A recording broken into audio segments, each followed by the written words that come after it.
Welcome to the Hustle and Flow podcast, a platform we use to explore varying perspectives and opinion through candid conversation. We chat about philosophy, business, and all things life.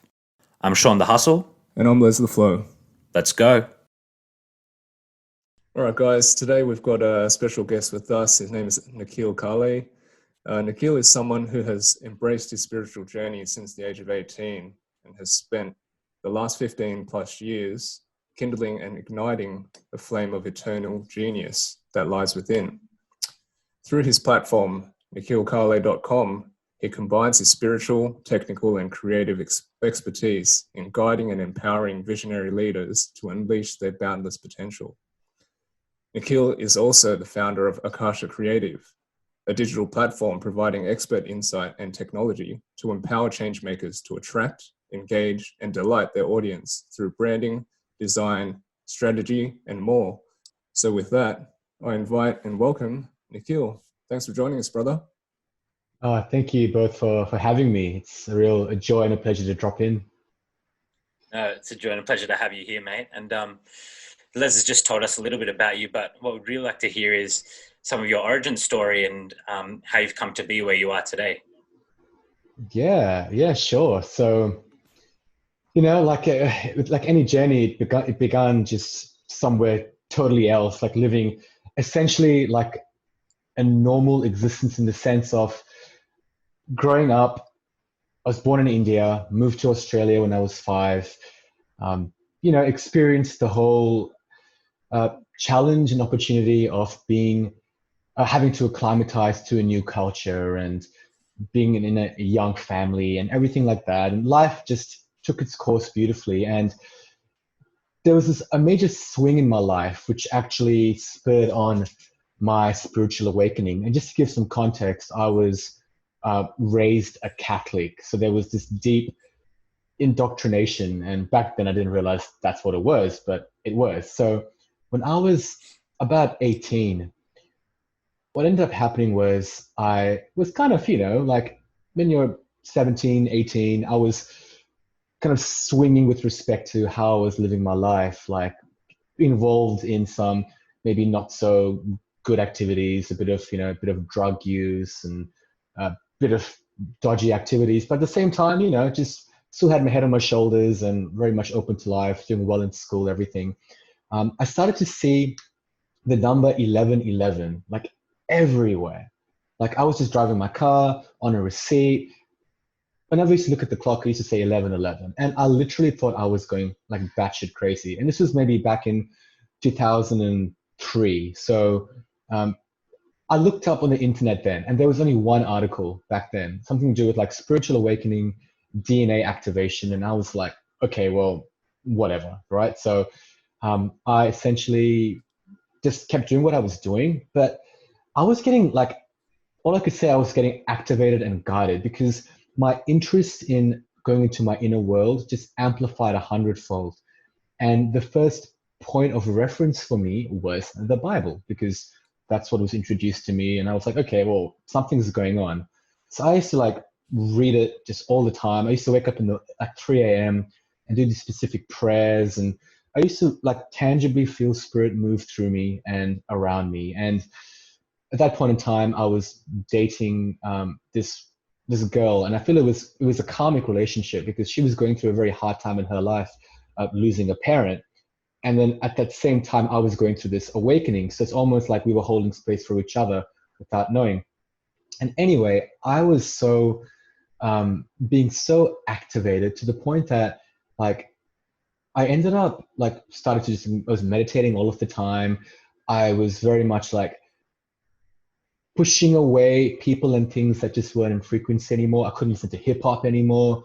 I didn't want to have sex anymore. All these sorts of things. And what ended up happening was I actually was starting to see into the other reality. There used to be orbs of light just floating around me in real time.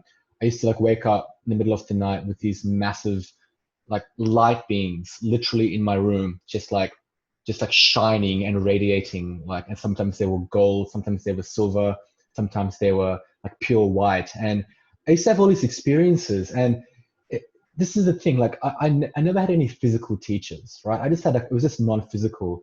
So I never understood the importance of grounding and also integrating this higher consciousness with this reality. So I wasn't even in this like realm anymore. I was literally walking in another dimension, but everything fell away because it's just like a frequency thing, to the point that my relationship ended maybe like a year and a half in.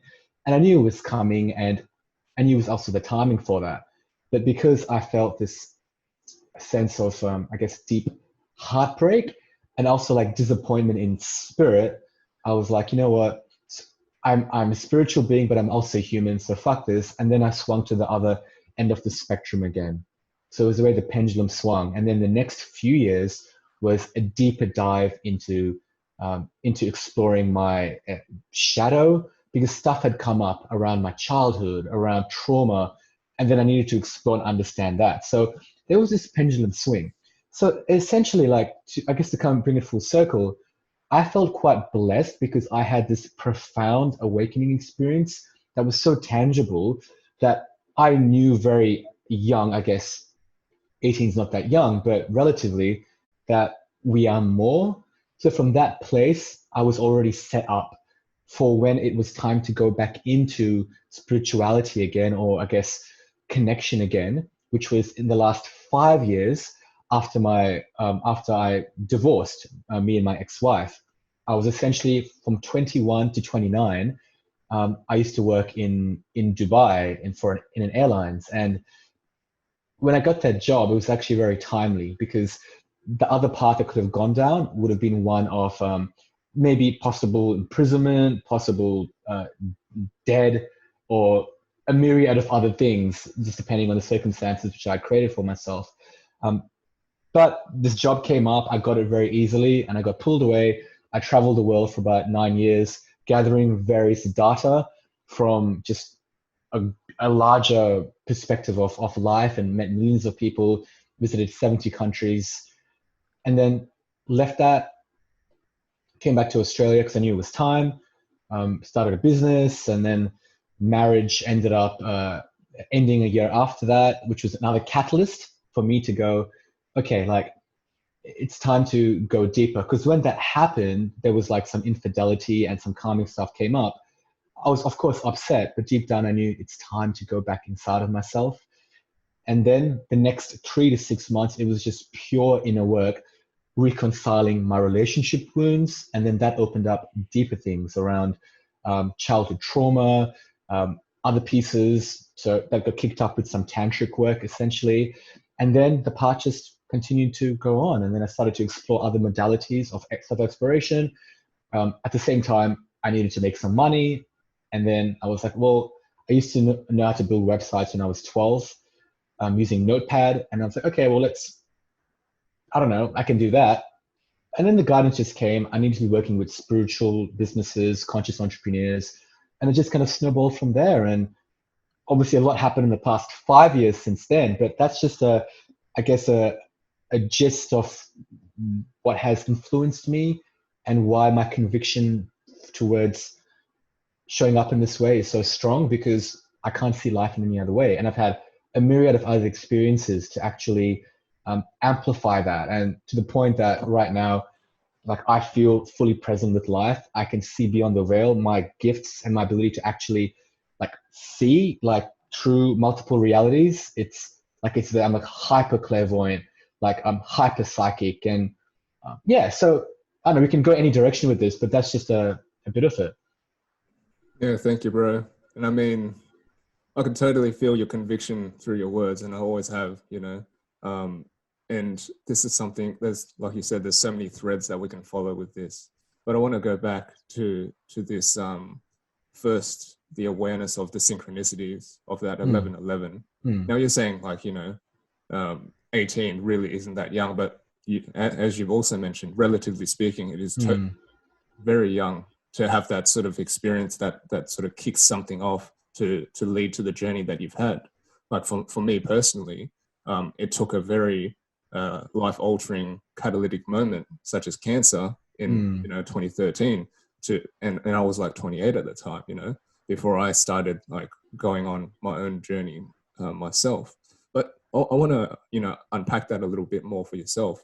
Was there anything that sort of spurred that on, or you just, felt you had some sense? Because you mentioned that you were religious, or brought up as a Catholic, but was that, that spiritual, I guess, bringing up part of it, or was there something else that sort of allowed you to have that deeper awareness with those synchronicities around you? Yeah, ever since I could remember. So I've got actually memories of being in the womb. Like literally, I remember being born.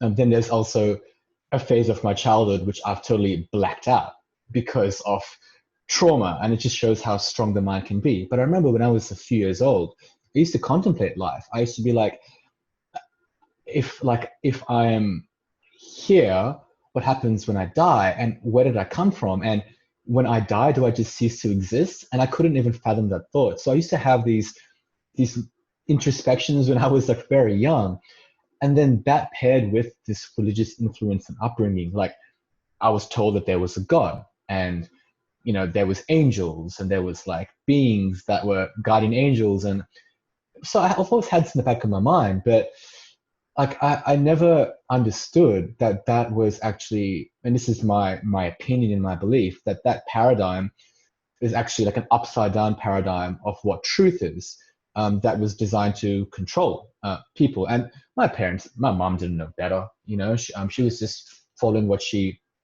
was taught and what she imprinted onto me. So I had this awareness, like it was always there, and that helped. But when the synchronicities came, I wasn't looking at it to the point of like, oh shit, like this is God speaking to me. I thought I was kind of going a bit crazy. And of course, my rational mind was like, you're just making this up, and it's just a coincidence. And I tackled that and struggled with that for maybe like for the first year, even though there was so much evidence which was speaking to there being something more. On the other side, my rational mind was like, yeah, like it's probably just a coincidence. So, it was kind of like a blend of things. Mm. And you just mentioned the rational mind, and this is the first time I've met you, and you speak with such confidence, such openness about things that, to be frank, a lot of people would probably balk at and be like, oh, how could you say that you're clairvoyant? How could you say that you're psychic, right? People that are closed-minded to those things. And it's very interesting to me that you seem to have the ability to accept things for what they are, and to also push forward into this realm, which, is uncomfortable for a lot of people. And that's really interesting to me. I'd like to delve down that a bit, because you clearly do have the confidence in what you believe. And could you speak a bit more to that? Because, and if you've always been like that since you had that kind of awakening that you were explaining, and the synchronicities started to appear for you? Yeah, look, like I even though like, see, like, my mind was hyper rational, and it still is at times within reason, because I've understood that the rational mind, it's a tool that can be used to decipher and to generate meaning, and kind of like to compartmentalize things in a way that is usable, because the nature of our reality is so abstract. But if I take it back to that period of time, it's like I went to this logical deduction, and I understood that like, okay, well, if I just kind of like keep going back to the origin of things, I would just take it one step back. Where did I come from? Okay, well, my parents. Okay, where did they come from? Etc. Etc. To the point of like the planet, and then the solar system, and then like the galaxy, and then the universe and the cosmos and beyond. I'm like, well, like everything it comes from an original source. And it's like, well, end of the day, we as a human race, we only know so much, and I don't have to be a genius to figure that out. So I'm like, well, with that being said, like I understand that there has to be more, and who am I to comprehend a truth that is so fucking beyond? And like this belief had been, I don't know where it came from or what this understanding came from, but I understood that like truth, or like your perception of truth and my perception of truth, is purely unique. It's like a perspective. Like say we're looking at the same mountain from a different angle, how you perceive it and I perceive it is different. And based on the angle of the light and how you're feeling at that given point in time, your unique lens, the meaning that you will derive will be very unique and individual. But the fact of the matter is, the mountain's the mountain, and the truth of what it is an absolute beyond our perceptive understanding of that. So I've always seen things that way, and I understand that the rational mind is just like, it's a tool. But of course, we as a modern culture, we've over-identified with the mind, and we see it as a primary operating mechanism, when in fact, it's just another sensory tool like our sight, our scent, our touch. So that's how I kind of see things. And it's a consistent battle for many of us to really balance those aspects out. But yeah, so I don't know if that answered the question, but I'm just open to there being more. And I've experienced enough that I can't make sense of, to the point that I have given up on trying to make sense of it, because it's an endless rabbit hole. Yeah. And I think one thing interesting that I picked up from what you explained there is you actually question things, and you had a process where you questioned back and back and back and back until you realized there's it's much bigger, right, than what we can comprehend. And I think that's really interesting, because I feel a lot of people don't do that. Yeah, and it was funny. Like I've sat with ayahuasca once. I felt the call once, and it was a beautiful experience.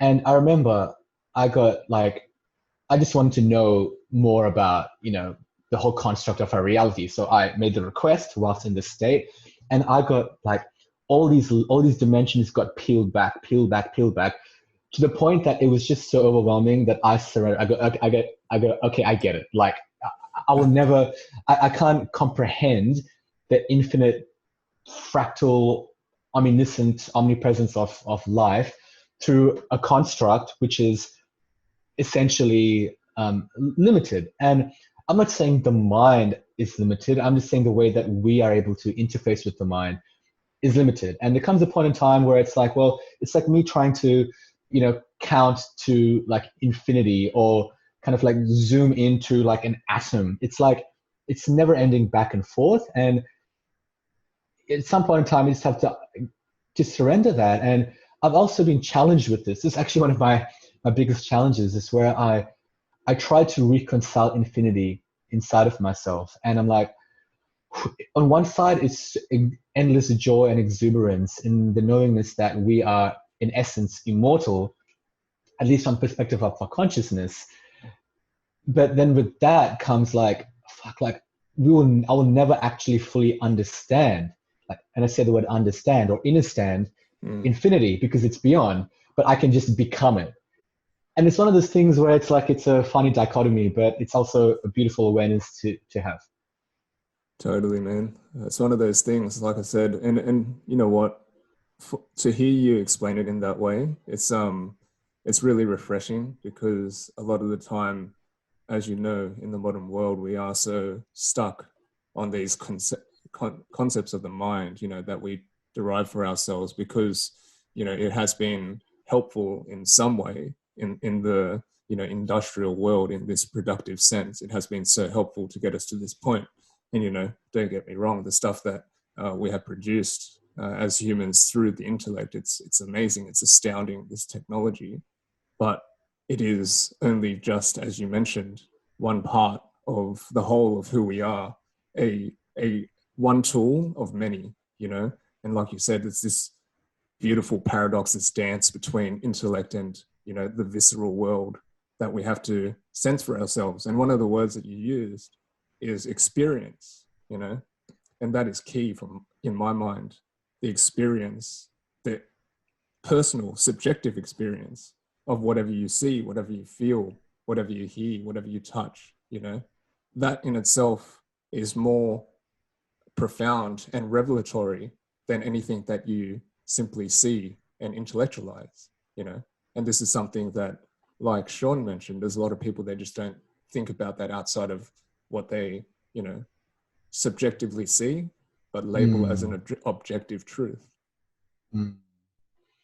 Yeah, and you've kind of spoken to something very important, because as much as we want to philosophize and and tune into a construct of reality which is more abstract and play in those realms, which is incredibly fun and it's such a beautiful journey, the fact of the matter is that right now, me looking at this screen in my room at my hands, we are literally interfacing with the divine. Like it's we don't have to look any further than ourselves to gain a glimpse into truth. And there's this like axiom of like, you can find the cosmos or the universe or the truth inside the smallest atom. Like you could meditate on a rock essentially, and if you are able to perceive through the illusion, the divine and truth will reveal itself to you. You know, you don't have to go on a massive epic journey or do anything other than have the openness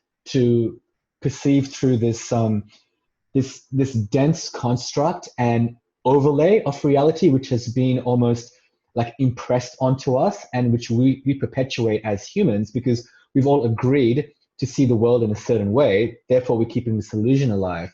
But if we create that space to really delve beyond what that is and to think and to feel divergently, then life reveals itself to us because we're life, you know. And it's always this case of like a dog chasing its own tail.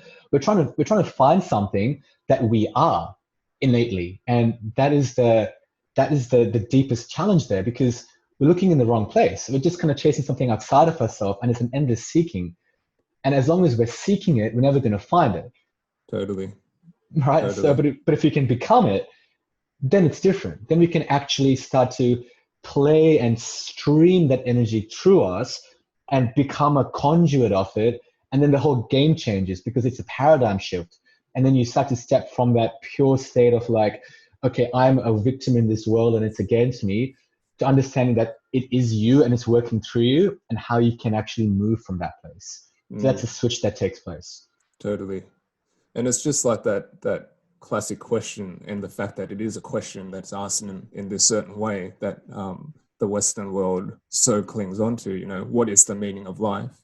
You know, we're trying to look for something tangible, something that is solid, that can be defined, you know, that can be applied, and that fits into this linear realm that we've created for ourselves, as you said, right? The fact that we're asking the question in that way and we're chasing that question or chasing that answer is inevitably going to be a fruitless endeavor, you know? It's fruitless, but to the ego, it has meaning, because when we're able to define meaning, it gives us a sense of comfort and safety in the face of oblivion and chaos, which is the underlying nature of our existence. It's like it is what it is. Yeah. And you know, and then that's the whole notion of like, okay, making ourselves just feel like we have power, when in reality the true power comes from that surrender and making friends with our death and liberating ourselves. So it's a funny one. You made a comment which you know, really resonated with me, and something I've been thinking about lately is we're trying to find something that we are. And the way you put it is, it's very eloquent, and it's so true. And I think in that there's such power in that and understanding that. And how did you come to that understanding? So, you know, it's been incremental. It's like something that I innately knew, but as I continue to walk this path, any resistance or any, I guess, like outdated beliefs or anything in my psyche, in my being, that still pulls me another way, it's starting to like dissolve more and more and more. Like it's been essentially like I'd reached a threshold in my consciousness maybe, I don't know, a year ago, where I was like, okay, well, I'm on the other side of this belief right now, to the point that I actually feel very tempted. Like I can't go back. Like, but I'll share, I had a very profound experience 2 months ago, about 2 months ago, where I was able to have the opportunity to sit with the medicine called 5-MeO DMT. And I don't know if you've heard about this specific molecule and substance, but that was the most profound experience possible. And that just was the final stamp on everything. And that experience was full. Like I've had some, you know, some ego shattering experiences in my life, But this one was beyond anything else I've ever experienced, and that solidified things because I was in when I say our full power and full unification with everything beyond. And from that place, when you come back to this reality, it's like there's been this a massive shift because you just cannot go back to any other way of perceiving reality anymore. So it was almost like any final remnants were just like utterly destroyed. And because I had done so much prior work over the past 15 plus years and lifetimes, it was like a very pertinent moment of like in being initiated into the ownership of this truth. And as a result of that, what I'm creating right now in my life is a direct reflection of that truth. So yeah, so there's been many, it's like every single thing has been like brick by brick by brick, building up this pyramid, which makes up my consciousness. And then there was a pinnacle or a peak experience recently, but then there's going to be more because it's an endless thing. Like it's never going to stop. Yeah, definitely would be a profound experience. I want to talk a bit more about, these types of tools that you've used to help yourself, and maybe even talk to some of the, states of, I guess, initiation and trauma that you've gone through and how they were able to help you through those periods. And even so, like how you saw to, face the shadow within those experiences rather than like many that would see that as something to shy away from and, repress. Yeah, so the trauma and the challenge that I've experienced in my life, that we've all experienced, is the greatest gift.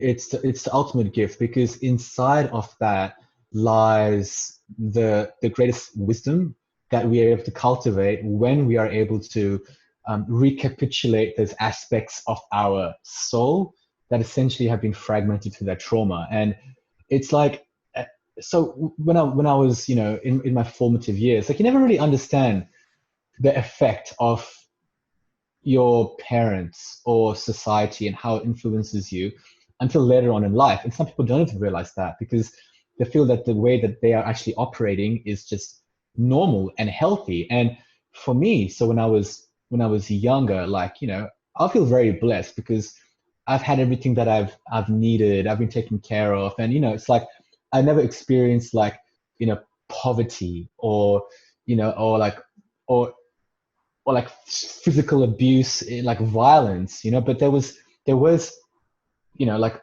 aggression in the household, there was like, sexual abuse. There was like things like this, which to be honest, I couldn't even comprehend. Right. Like, and when I went through my like awakening journey that when I was 18, like some of these things came to light in the most, it was like this. I had a deep knowingness of what went down, but I blocked it off so much. And over time, it unraveled, right? It unraveled. And then when my divorce happened, and then when I went into that relationship, looking into my relationship belief system, exploring that.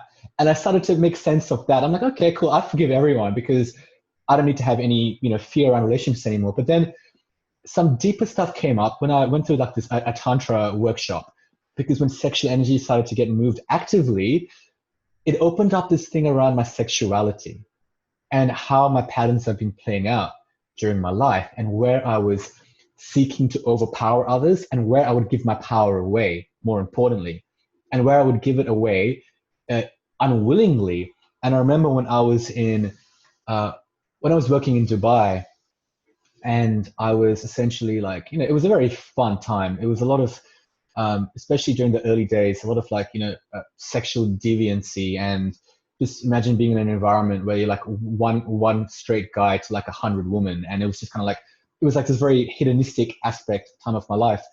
But anyway, like I remember I used to live with this guy, and long story short, like he, like roofied me and had trying to like pretty much like give me a blowjob. And so I thought stuff had happened, and I was like, and I blew it off because I didn't even really know what happened, and I discovered what happened a year and a half later. And back then I was like, oh yeah, you know what, I understand. Like if I was him in I would maybe do the same thing if that situation, I don't know, try to make sense of it all, to rationalize it. That's what the mind does. But in hindsight, when I was going through this deeper unraveling, I realized that my consciousness was playing out situations which were so deeply ingrained inside of me so that I could inevitably process them and overcome them if I had the courage to do so.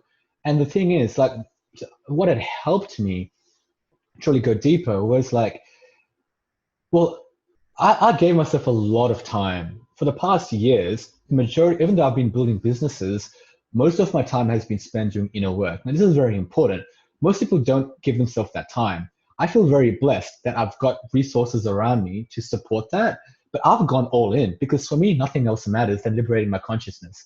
Without that, like, it's life is fruitless, right? But I started to, I used to like smoke a lot of like marijuana back in the day, everything like that. And that also was a teacher for me in so many ways. But in the past few years, like when I had my first psychedelic experience, when I was like maybe about 3.5 years ago, which was acid, like I was going through this phase where like I just broken up and I was quite apathetic and I just did it. I was at a club, probably not the ideal environment, but that shifted my paradigm.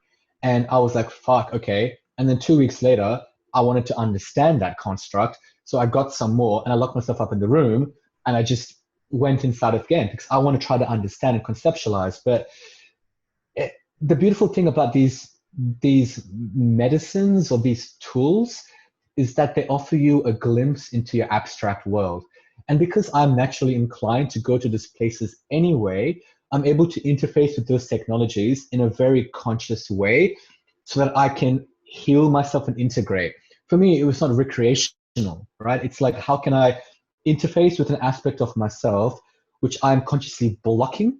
And of course, I could have gone to psychotherapy. I could have gone to, and I have had a dear brother of mine that's helped me move through things in a more like, I guess, relational type of manner. But I tend to gravitate towards, not that I'm overly use plant medicines, but I do now and then because I've got that, we all do, but a deeply shamanistic aspect of myself. And I love to just go right in and do the thing. So yeah, plus just a lot of introspection, a lot of meditation, and just just creating space for that voice to be heard and seen. And there's been points and times where I wanted to kill myself because it's been too hard. Like literally, there was a point in time when I was like, this is too painful. Like I can't even deal with this. And then I did because I had support. And then there was a point in time when I was like, I was going through so much pain and I wanted to just break through that I took like a heroic dose of acid. And my consciousness just got blown up. But at the end of the day, I got the resolution that I needed because I'd reached this part of myself and my inner world where I was faced with all of the trauma, the deepest core of it. And I just had the release and I had the forgiveness. And then my consciousness put myself back together. So yeah, like delving into the shadow, it's where all the jewels are. And the beings that have experienced the most trauma, the most pain, those are the ones with the capacity to heal the world the most because they have opened up the cavern of their consciousness and they've gone to these dark places. That's where they can hold space for others. So yeah. Totally. Yeah.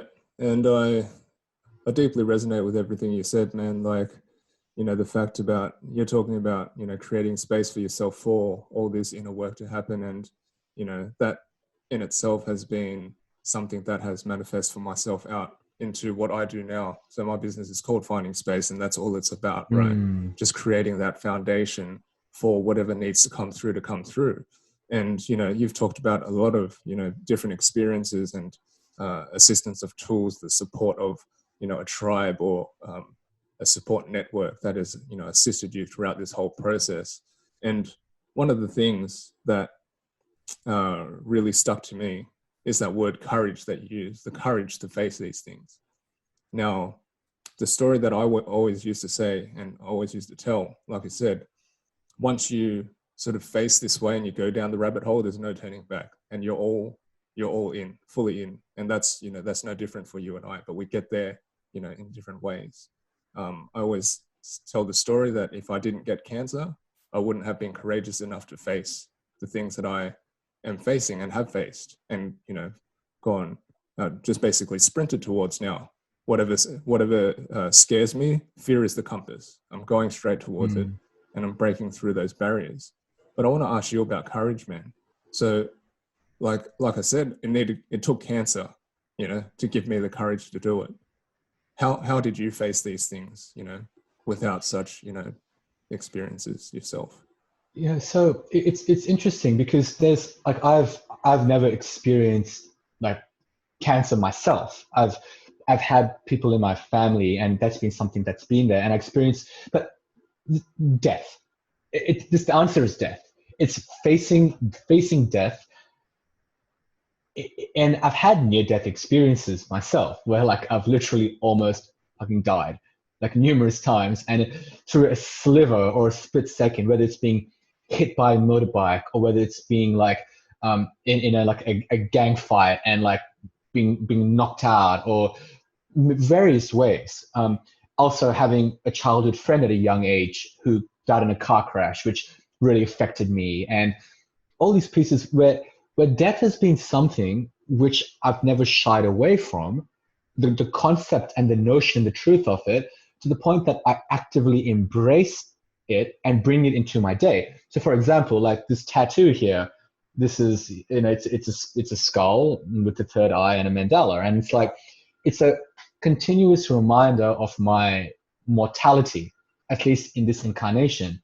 And this is a very stoic philosophy, but if I'm able to go into that place where I'm dying and feel like, okay, the temporal nature of this life, then you're able to understand what really matters and align priorities with that. And this is the thing, it's like, that's where the courage comes from to live life fully, by understanding that you are literally on the clock. Like, the only limited finite resource that we have in this incarnation is how many breaths or how many heartbeats you are, so without having that extreme experience, like I've experienced multiple ego deaths, like and for example, like that 5-MeO experience was like, I died, like legitimately died, like, and I've died many times in many different experiences. So that's like the answer. It's like, face life honestly, take radical accountability and ownership of everything that you're experiencing, all the good and the bad, because you understand that that's you're creating that. And it takes courage to be responsible. And it takes courage to face off with those parts of yourself that are actually sabotaging you, keeping you small and keeping you stuck. And I love how you've put it, like, because you're able to recalibrate your perspective with respect to what actually matters and sprint directly towards it, because fear is the compass. And I see it as fear being the portal through which we are able to rapidly transform and transmit a whole life experience, because that's the goal. Like in the cavern of fear, it's like literally the gold key that you must go and find. And that actually, the fear is the raw fuel to catalyze your transformation. Because if you're able to lean into your fear and be courageous about that, then you rapidly shift your whole paradigm. You also shift your neurobiology and everything. So yeah, it's a beautiful thing. Absolutely. That old stoic saying, memento mori, right? Yeah. Remember your mortality. Absolutely. And like, the way you sort of say it, and it's a perfect way to sort of put it. If you think about fear and the things that really hold you back from facing what it is that you need to, and you put it aside, your mortality, then, and if you're okay with that, the greatest fear that you could ever have in life, then it does shift your perspective on what is really much smaller in terms of limiting factors in your growth and your progress up this, this pathless path that we walk, right? So it's a very beautiful thing to be acquainted with. And like you said, death, the final death that most people talk about, it is only one of many if you allow it to allow yourself to continually recreate yourself and rebirth yourself to that eventual emergence of what truly is innately you inside. Yeah.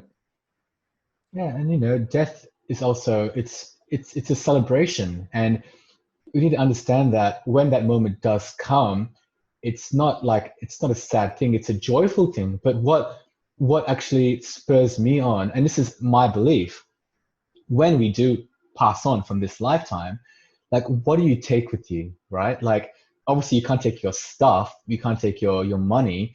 What you take is that, bringing it back, that depth of experience and the level of consciousness that you've cultivated. Because returning to the infinite state, you still have the opportunity to be an individuated consciousness if you have liberated yourself from the cycles of karma. So this is why you have these, these masterful beings that we sometimes connect with, and, godly consciousness. It's because they have essentially cultivated the state of mastery over time, over life, have conquered that, and then they're able to move through all realms and dimensions, being an individuated piece of consciousness, whilst also connecting to the whole. The thing is, if we don't free ourselves from the construct of separation and illusion, and if we die in that state, we end up essentially manifesting into another world to play that out again and again and again. And this is, the sankharas, the endless wheel that we can go on. When in truth, like, I don't want to just end up just drowning in that. Like, I've come too far. I'm reclaiming all of my power and empowering as many people around me so that we can just free ourselves, and free ourselves now. We don't have to wait till that death to actually finally be liberated through divine grace. And we can just take it upon ourselves. And that's true power. That's true courage. And to be able to live like that is just, it feels more meaningful to me than just being like an automaton and living my life reactively. Like, I'm here to reclaim my full God power because that's what I am. That's who you are. That's just the truth of what we are. And when we can come to that understanding and live from that place, then life opens up and we've got infinite possibilities, and we can start moving between worlds. Because I can do it. I don't need plant medicines. I can leave my body in an instant if I want to. I can see we all have infinite power, and we're evolving. We are reclaiming we're activating our junk DNA. We are truly stepping into our divine human aspect. I genuinely feel and know that. So yeah, like, why wait, till death? In that being said, I've had some of the most productive moments of my life when I've given myself 30 days to live, because I was so fed up with myself. I'm like, fuck it, like, I'm dying in 30 days, literally, and I believed it. And then that forced me to launch things, to shift my habits and behaviors. So yeah, that's also how I sometimes just hack my consciousness. This concept, I guess, of being on the clock, it's something people generally don't want to face, but when you do, it really is liberating. And it reminds me of there's a drawing, I think it's like from the 1600s, and it's of a skeleton pointing a crossbow straight at you. And it's the dance of death, right? And he says, "My arrow, I promise you, spares no one. You will all dance the ballet to which I sing." And I actually have that on my wall, and I actually recreated it and drew it for Les, and he has it in his office, and I look at it every day. And you could see it as dark, I guess. It reminds me every day that I'm going to die, but I don't see it as that. It reminds me, as you said, we're on the clock, and you don't want to wait until that inevitable, what we class as the final death. Do those things that you want to face those things that we can face now, right? And we had a really, really poignant conversation with a gentleman named Leon Cossa.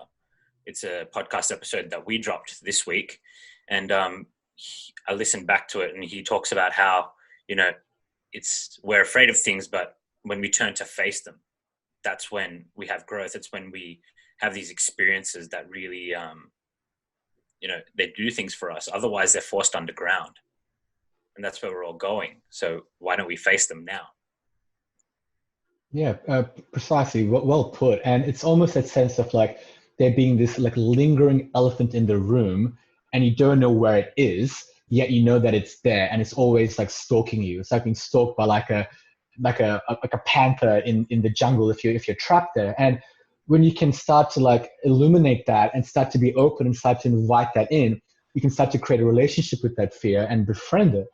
And then it actually becomes an ally, and it's just, we just like comfort and we like familiarity because it gives us a sense of just of surety and certainty about who we are, when in reality, like, we know fuck all, you know? And that's like the ultimate lie that's being told to us. It's like, yeah, this is reality.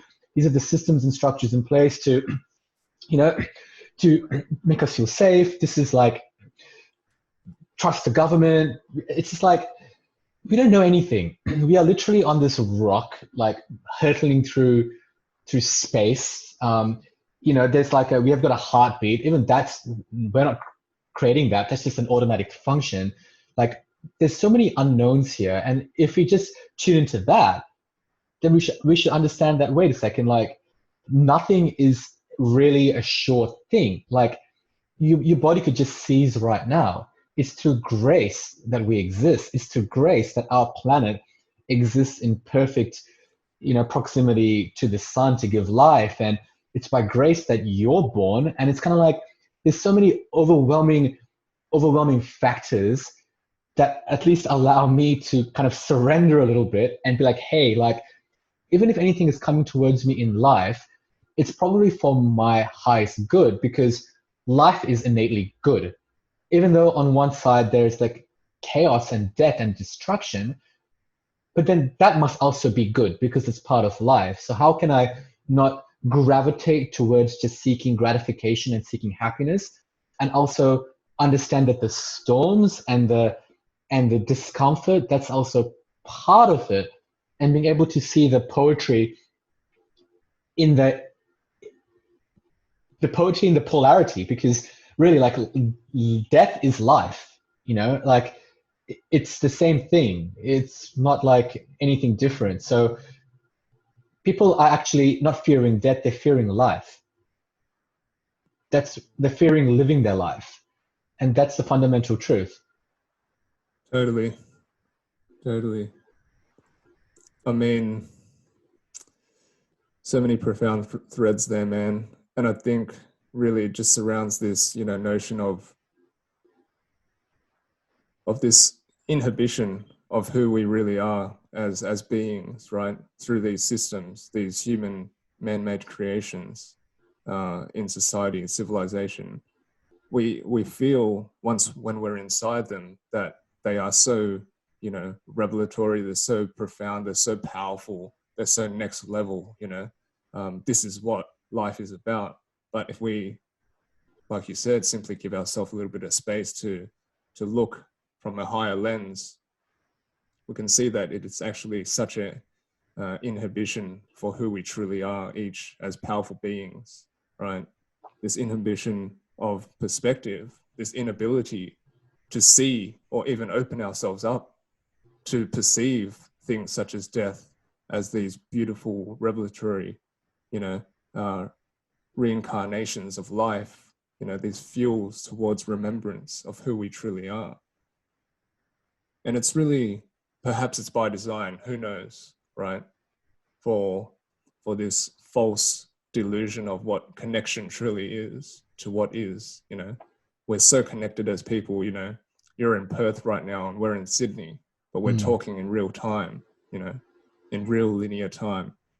But then what this technology does is also disconnects us from source, from what really is, from the universe. So it's a funny paradox to think about. But I think at the end of the day, it all comes down to this perception of what truly is for us in terms of life, generally speaking, right? We can see it in so many different ways, but why wouldn't we open it up to being a student of life itself and allowing it to, you know, teach through us, rather than just closing the door and saying, nope, it's not inside the bounds of this neatly drawn square box. You know, it doesn't align to this linear path that has been prescribed for me. So it mustn't be true, you know, it mustn't be true. And I guess that just, you know, it speaks to this notion of people defining success as like tangible outcomes and things that they can, like, you know, mark on a wall or tick off. And but this is the funny thing. It's like when we're able to really cultivate like actual gnosis and, you know, knowledge of self, inevitably, like all those things come as a natural byproduct, because they're just, you understand that like that stuff is not that it's meaningless, but it's just like it's a dime a dozen. There's infinite resources here. But the true knowledge, the true sense of like of self, that is the ultimate prize. And when we're able to really like seek that beyond all things, then we also are never bound by the infinite external variables which are vying for our attention in this lifetime. And you're also speaking to, like to technology and how beautiful it is, because it does allow these interactions. And I genuinely feel that it's always it's always a light and a shadow with everything, right? So everything has its good side and its bad side. So it's how we navigate that. That's what matters. And it's almost like that dissonance that's created between things. It provides us an opportunity to evolve and to grow and to make better decisions. So it's almost like an evolutionary mechanism. In the same sense, an animal evolves because it's placed under certain stresses, environmental, and then it has to adapt and kind of like grow another arm or change its color. It's the same thing. If we're not placed with like, okay, so we can see that technology, it's beneficial, but it's also messing with us. So what do we do? How do we shift? How do we create boundaries to actually better our interaction, whilst also mitigating the stream of influences that is trying to keep us more entrapped into that? So there is, some sort of a war that's happening, but when we understand that we have the power in every single decision that we make, then we can free ourselves. And when you speak to a lens, it's all about this lens through which we perceive reality, because this whole world, this existence, it's like, if you think about it, it's all just eyes and apertures, right? Like the way that you're perceiving the world is through eyes, animals' eyes, like even like solar bodies, it's through like these lenses. And this is how spirit, source, sees itself. And like when that lens is fogged or scratched, and that's usually because of too much density or trauma or something, then what we perceive is actually like, it's not a truth. It's like a fragmented version of that. And a way to look at it is like, we've got two eyes. And when we are seeing the world through two eyes, we end up dividing the world. And we're seeing the false world. But when we're able to actually perceive from our third eye, or the eye, which is that higher awareness, which is the full depth and breadth of 360 of actually seeing this world as a sphere which exists inside of our consciousness, then we can perceive truth directly, right? So it's almost like this fundamental shift of how we actually perceive the world and how we operate this mechanism, which is really what we need to learn how to do. Totally, man. And I think that is really a nice thread to sort of close on, in terms of like what we've sort of talked about. And, like you said, a lot of the ways you can like conventionally, if we think about the topics that we've talked about and really try and digest them, it can seem bleak based on what your, I guess, perception of what they are is and what they're, collectively sort of understood as. But at the same time, there's so much beauty in that, in understanding that, we don't know everything, but everything is about discovery, wonder, and awe, and it just comes down to this conscious choice on which view of the world you want to take and what you do with that. So yeah, I think that's a nice way to sort of wrap the conversation, man. Thanks so much for joining us today, Nikhil. Some powerful words and powerful themes. Yeah, I'm sure a lot of our guests or our listeners, are going to want to find out a bit more about you. So floor is yours, man. Where can people find you? Yeah, sure. And yeah, thank you for holding space for this. And you can find me through the website at nikhilkale.com. You can find me on to Facebook just by searching my name, on Instagram, primal.alchemy. And yeah, and if we're meant to connect, we'll connect. I'm definitely open to meeting other phenomenal beings. Thank you, man. We'll add all that into the show notes, mate. And Shauna, where can people find you? Yeah, easiest place to find me is just on Instagram, Shaun_Coop. That's SHAUN_COOP. And how about you, Les? Where can they find you? Yeah, just on my website, findingspace.co. You can shoot me an email or get in touch through there. Also on Facebook and Instagram, same handle. It's @findingspace.co. You can also get in touch with Shaun and I through our email address, the hustleandflowpodcast@gmail.com. If you've got any questions about this particular episode or any other episodes, if you want to suggest any topics to talk about, or if you want to be a guest, whatever it is, just shoot us an email and say good day. And just before we head off, Nikhil, I just really want to acknowledge your strength, mate, in delving into the unknown, and also your eloquent ability to be able to synthesize the experiences you have and share them with people, and really provoke our own thoughts and, you know, questioning of the rational mind as well. I really do want to acknowledge that, and, you know, I hope that people do come into contact with you and do question their own existence and, you know, start to know themselves better. So thank you for that. You're welcome, brother. Appreciate that.